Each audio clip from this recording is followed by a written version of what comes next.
How to fix Snapchat public profile not showing. Now, first things first is you have to make sure that your Snapchat is updated to its latest version. So just go ahead to your Play Store and then press on search and then look for Snapchat.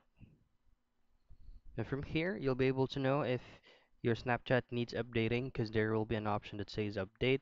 You'll just have to comply on that and make sure it's fully updated to the latest version.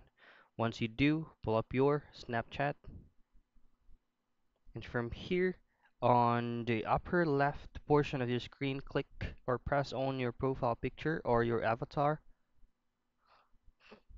and then you scroll down a bit.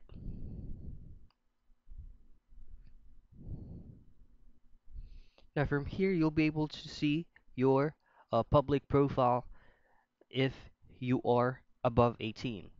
Now, for some instances, if you created a Snapchat account below 18, there's actually no option for you to um, get your public profile settings to be shown.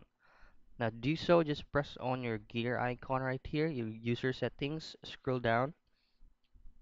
There you go. So what you can see, I have a public profile settings in here. So I can definitely change whatever I want because the birth date that I have from here is actually above 18. Now, there's actually no resolution to this kind of concern because it's actually fixed if you created below 18 account. Now, the only thing that you can do is to create another Snapchat account and make sure that the birth date you're adding up is going to be above 18 so you'll be able to hover around settings from public profile. So that's how you fix Snapchat public profile not showing.